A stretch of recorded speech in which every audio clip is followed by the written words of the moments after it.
Coming up on Arirang News. The Yoon administration sets out the direction for its economic policies in 2024. From stabilizing inflation to the 2% range to easing rent, interest rates, and utility fees for small business owners, the focus is to help boost people's everyday lives. Seoul and Washington hold their joint combat firing drills for 2024 near the inter-Korean border. Pyongyang warns that chances of a clash between the two Koreas will be at their highest this year. Twin blasts near a slain Iranian commander's grave kill at least 84 people and leave hundreds of others wounded. Iran blames Israel and the U.S.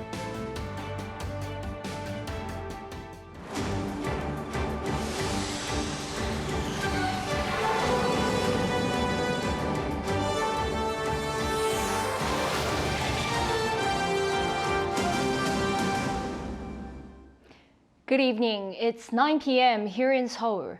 Thank you for joining us on Arirang News. We start with the South Korean government's economic policy plans for 2024.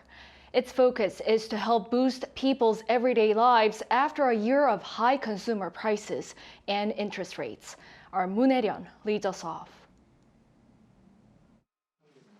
A more positive economic landscape has set the tone to ease financial burdens for people and firms this year, as opposed to responding to economic risks.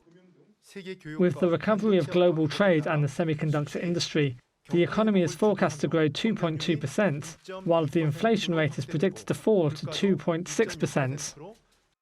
4 key areas of focus for policies have been outlined: restoring people's livelihoods, managing potential risks, creating a dynamic economic environment, and strengthening economic policies for future generations. To push inflation back down to the 2% range as soon as possible, the government is removing or lowering tariffs for a record number of fruits, 21 different types. And the group that was particularly affected by rising prices and interest rates was small business owners, prompting the government to plan a triple package of support for the first quarter of 2024.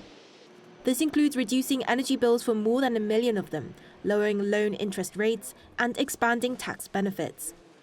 An issue which spiked towards the end of last year was the disruption of urea solution supplies from China, highlighting the need to diversify and keep track of sources of intermediate materials to keep prices low for domestic firms. The government is therefore making a database of 200 key items crucial for economic security and establishing a fund of around $7.6 billion to boost domestic production capabilities of listed items. South Korea is also planning for the future in 2024 by changing social stigmas that are contributing to its 4-year natural population decline, such as expanding the period of parental leave for both parents from 12 months to 18 months. Career breaks for mothers are a serious issue, and the government needs to promote an environment where the workplace encourages the whole family to become involved in raising a child. Boosting the research and development sector by temporarily increasing tax cuts by 10% for firms increasing R&D investment will also happen for the first time ever. So large companies that would have received tax credits of up to 25% of increment investments for R&D will now receive 35% of the amount. In addition to this, the government will be funding SMEs in 5 key sectors: chips, rechargeable batteries, bio, future mobility, and hydrogen industries, with a starting budget of roughly $2.3 billion. Moon Hae-ryun, Arirang News. And with the release of the major economic directions in 2024, President Yoon today held the first New Year briefing, having invited ordinary citizens to make sure their voices are being better heard. There, the president promised bold regulatory reform. Our presidential office correspondent Oh Soo-young reports.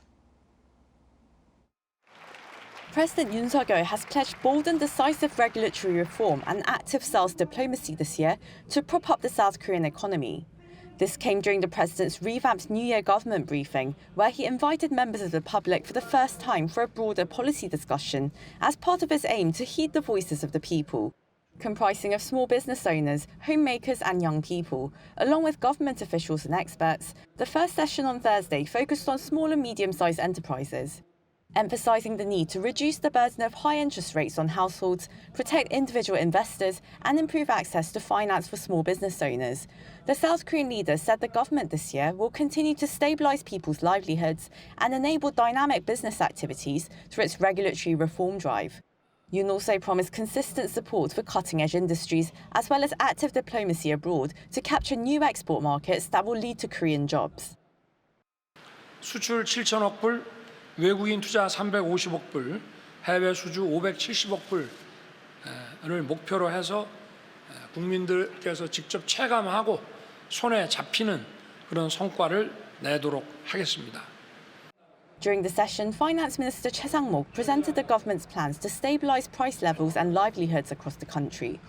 These include regulatory reforms to boost business activities, an $8.4 billion fund to stabilize the prices of energy, agriculture and marine products, and support packages to encourage home purchases, investment and tourism in underpopulated regions of the country. Meanwhile, among the 130 members of the public attending in person and virtually, participants expressed the need to cushion the impact of high inflation and interest rates. Bringing public discourse into the centre of policymaking, Yoon said the government must go beyond the stage of reviewing the situation to moving to resolve the issues raised by the people. 부처 칸막이를 전부 없애고 국민들이 관심 가질 수 있는 과제별, 주제별로 전국 곳곳의 민생 현장을 찾아서 국민 여러분들과 함께 토론하는 자리로서 또 함께 고민하는 자리로서 또 함께 해법을 결정하는 자리로 이렇게 만들어 가겠습니다. The series of discussion-style briefings consists of 10 sessions on socio-economic issues spanning housing, jobs, public safety, transport, medical reform, low birth rates and energy policies. The second session on housing is scheduled for next Wednesday and will be held in an area under redevelopment plans. Oh Soo-young, Arirang News. Shifting gears, Seoul and Washington are currently carrying out their first combat shooting drill of 2024. It's part of a series of military exercises conducted by South Korea in the new year. North Korea has denounced the latest drills, warning that a clash between the two Koreas this year is highly likely. Our defense correspondent Choi Min-jung reports. South Korea and the U.S. have held their first joint combat shooting exercise of the year. According to the military on Thursday, the exercise held near the inter-Korean border in Gyeonggi-do province and amid a, quote, severe security situation, was to verify interoperability between Seoul and Washington and to further strengthen the allies' operational capabilities. Around 110 vehicles were deployed, including Seoul's K-1A2 tanks and Washington's A-10 attack aircraft. The exercise comes shortly after Pyongyang criticized Seoul for beginning the new year with, quote, self-destructive acts, referring to South Korea's recent artillery exercises and naval firing drills. It also warned that the chances of a clash between the two sides will be at their highest this year. In response to the remarks, South Korea's defense ministry stressed the necessity of conducting exercises. We have nothing to say about the vulgar expressions made by North Korea's media. As you know, conducting exercises is the military's most fundamental mission and role. Meanwhile, South Korea's unification ministry on Thursday warned that North Korea has been attempting to create tension on the Korean peninsula and interfere with the South's internal affairs through its year-end key party meeting, as well as Kim Yo-jong's recent statement on President Yoon. The ministry added that such heightened tensions are aimed at interfering with the South's general election set for April this year. Choi Min-jung, Arirang News. South Korea, the US, and Japan have re-emphasized that any weapons transfer from North Korea to Russia would be a clear violation of UN Security Council resolutions.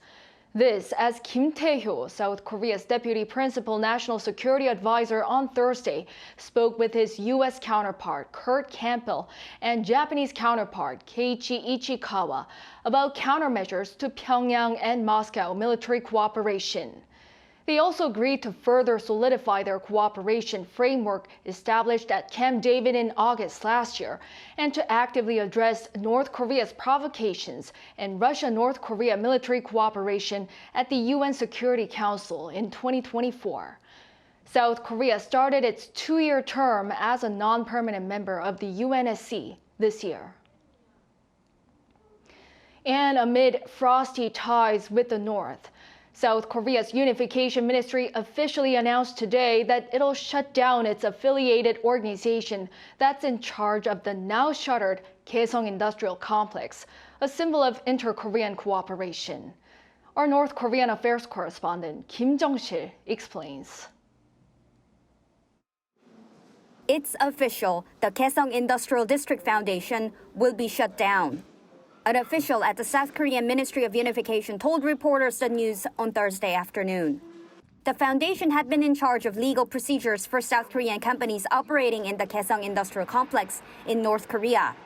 The announcement comes more than 7 years since the KIC, where North Koreans had worked for South Korean firms, halted all operations back in February 2016 due to heightened military tensions between the two Koreas. The dream of operations restarting was shattered back in 2020 when Pyongyang blew up the Joint Liaison Office in the complex. The South Korean government's decision comes as military tensions rise on the Korean peninsula, with North Korean leader Kim Jong-un calling it two Koreas, saying, quote, "The North-South relation is between two hostile states, not homogeneous ones," during his speech at the Workers' Party Central Committee meeting at the end of last year. The South Korean official added that the ministry will hold talks with South Korean companies that have facilities in the industrial complex within the next 2 weeks to explain how the ministry plans to continue supporting them on behalf of the foundation. We have to understand that the Kaesong Industrial Complex served its purpose back at the time, but that's no longer the case. But we know that where North Korea's true heart was, and that happened to be nuclear development, not economic development. Dr. Go added that it is important to focus on a new dynamic between the two Koreas as times have changed since the KIC was created. Kim Jong-sil, Arirang News.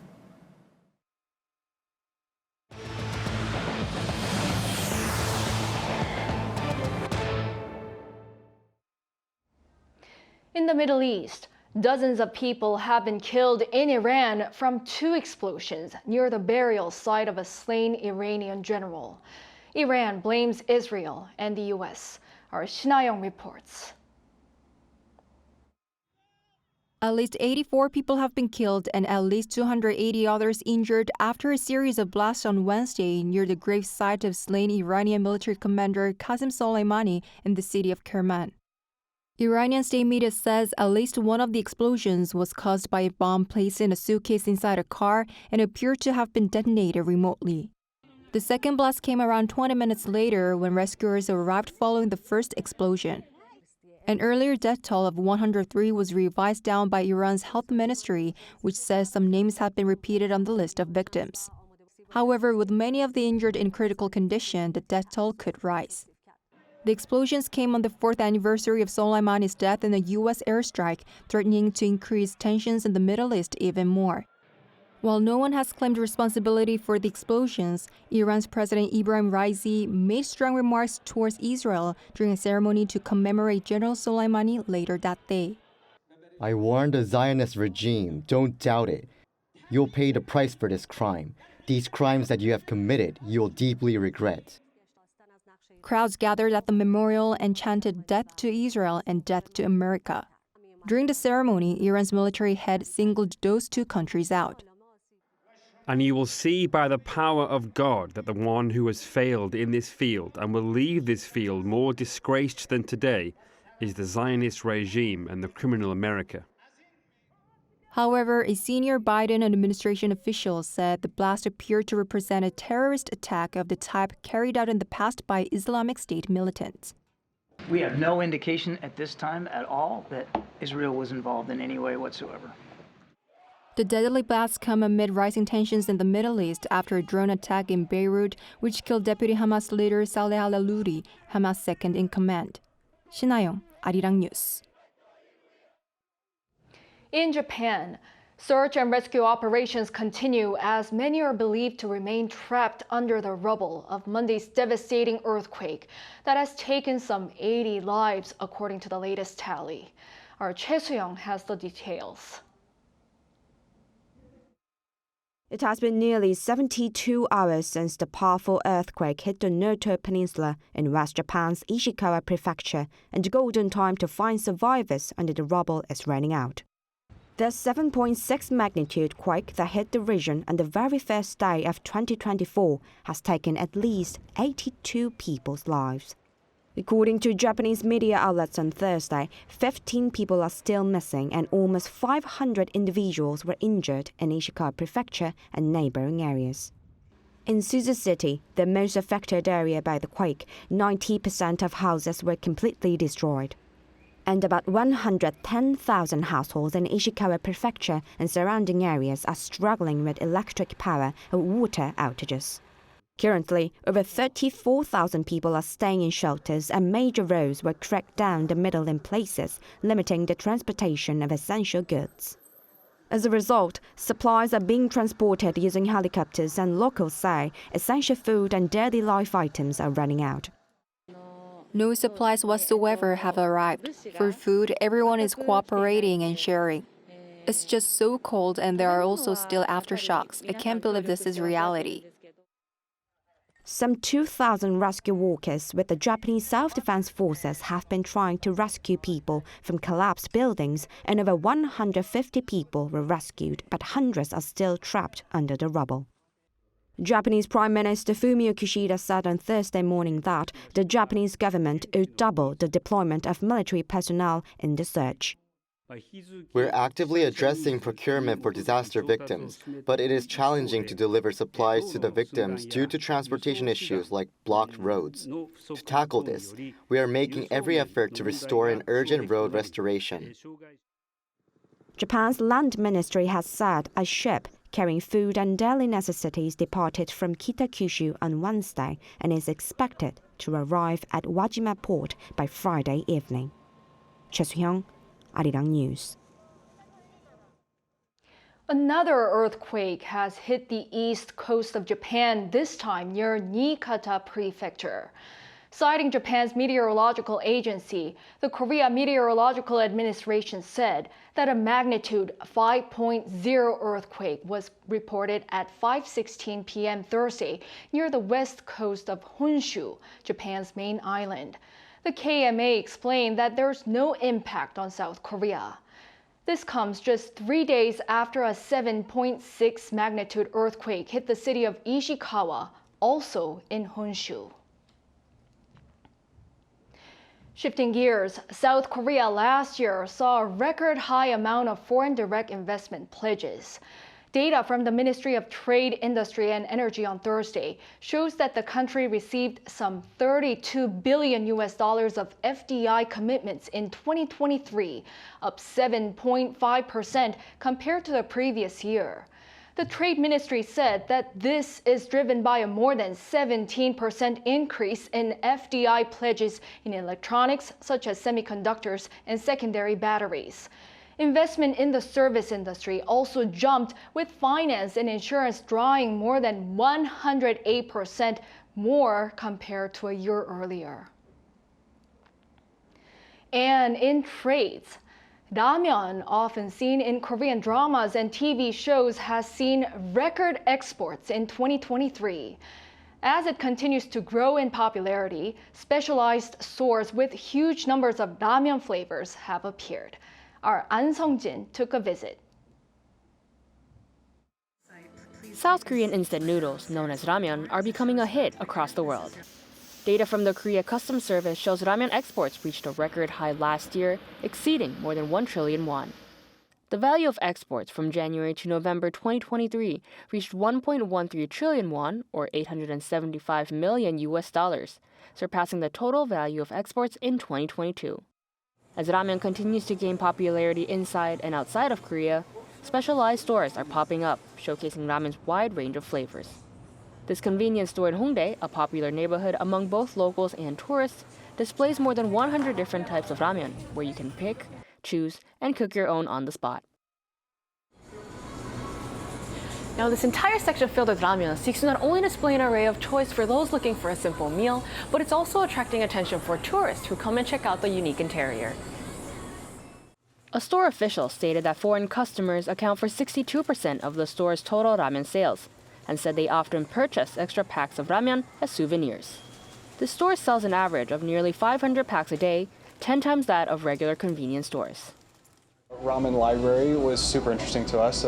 So the reason why we wanted to come here was because we are mostly Shin fanatics, but we realized that there's so much more that Korea has to offer when it comes to the instant ramens, and so we wanted to see what it was all about and try something new. I don't know how many kinds of ramen in Korean, but have this kind of press, so it's like clearly can show the foreigner what is the Korean's ramen culture.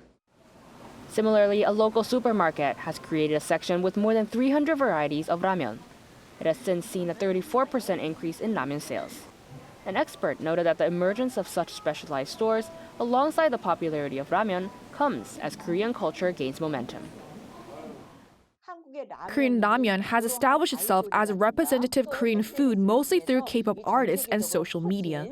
Foreigners seem to be particularly attracted to the reasonable price, good quality, and variety of tastes.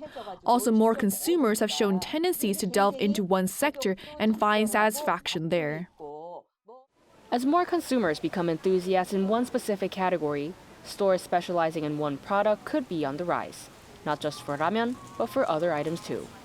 An Sung-jin, Arirang News.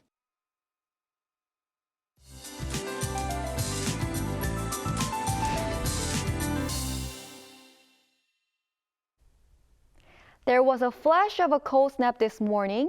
However, with daytime temperatures rising, there was milder winter weather today.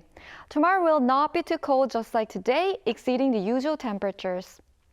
Despite milder temperatures, there will be some rain or snow in eastern Gyeonggi-do and western Gangwon-do provinces between dawn and morning.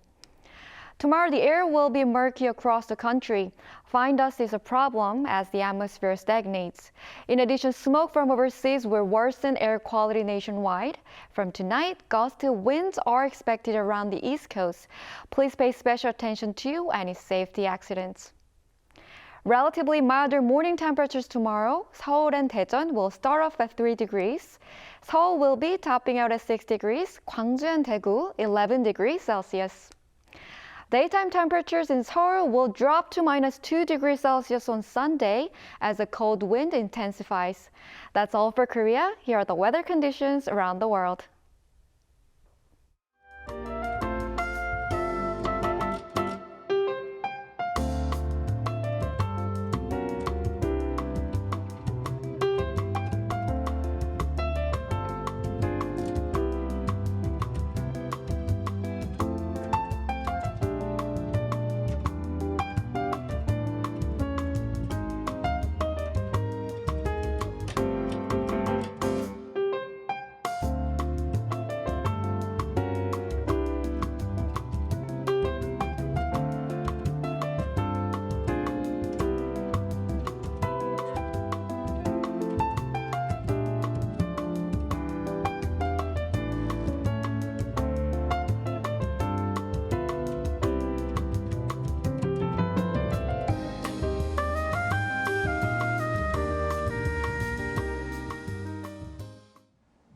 Well, that is all for this newscast.